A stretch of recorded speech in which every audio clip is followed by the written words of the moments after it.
business. Next time, call the cops. She tapped her elbow on the weapon in her belt holster and walked to the couple's table. Everything okay here? The man glared at her before turning his attention back to the woman across from him. Sorry, my wife's a little emotional this morning. Yeah, well, me too. She focused on his spouse. Her dark, shoulder-length hair had faint traces of blonde highlights, and bright red lipstick expanded her full lips. Swollen bags under her eyes added to the pudginess of her face. Ma'am, everything okay? No, it's not. Tears trickled down her face, and she pulled her hand from her partner's, then dabbed her cheeks with a napkin. The man straightened. Now, honey, let's not...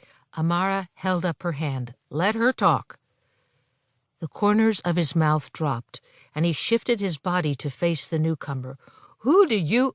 Detective Amara Alvarez, San Antonio PD. She showed her ID. I don't know what's going on here, and honestly, don't need to know. As long as I'm certain your wife's not in any danger, I'll let you get back to your breakfast. But you have to keep the noise down.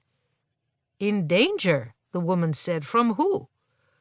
Amara tilted her head toward the husband. From him. The woman's mouth hung open, and she blinked several times. What? No, no. Why would you think that? Police, remember? The woman cleared her throat and sipped her water to compose herself, then slid over and patted the seat. Would you mind sitting for a moment, officer? I'm Marisa Reyes, and he's my husband, Enzo. Detective, and I really don't want to get involved unless this is a police matter. Mr. Reyes crumpled his napkin, and deep wrinkles lined his forehead. It's not. His wife's shoulders spasmed as another wave of hysterics neared. How can you say that? Of course it is. Honey, you have to let it go. Do I? The woman's voice shook. You sure let it go in a hurry, didn't you? Amara's shoulders sagged, and she sat and angled herself toward Mrs. Reyes. Tell me what's going on. She got a text this morning, the husband said, and it has her all stressed out. I told her to ignore it. Either a prank or wrong number, not worth getting all worked up over. His wife brushed her hand under her eyes. How can you be so sure? You can't know it wasn't him. Amara turned to face the woman beside her. Tell me about the text.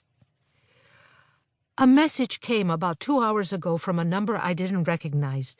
Help me, Mom. That's all it said. When I tried to respond, my phone said the number was no good. She flattened her palms on the table and took a deep breath. I know it's from Benjamin, our son. I can't explain it, but the text is from him. Amara dangled her arm across the back of the seat. Have you called your son to see if he's okay? Detective. Mr. Reyes grabbed his wife's hand and squeezed. There's no point. Benjamin's been dead for 3 years.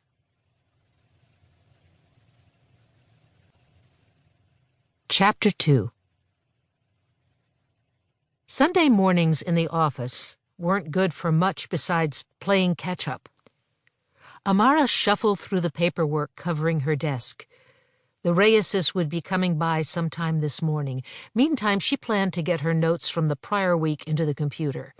A rash of burglaries in Leon Valley consumed her working hours. Lots of paperwork, lots of interviews, lots of angry homeowners, and 0 leads. Another 30 minutes or so and it'd be time for a late breakfast. Mama's leftover vegetable enchiladas covered in chili sauce to jumpstart her taste buds. Her stomach rumbled in anticipation, and she hunched forward, covering her belly with her arms in a futile attempt to disguise the sound. One of the other detectives eyeballed her. Hey, Alvarez, do you mind trying to work over here? Whatever, Dotson. Not like I haven't heard any noises from your direction. Keep it over there, okay? He chuckled. More room on the outside, right? She threw a paper clip at him. What are you, like 6? Grow up already. Another detective joined in. She's right, Wiley. Lay off the late-night...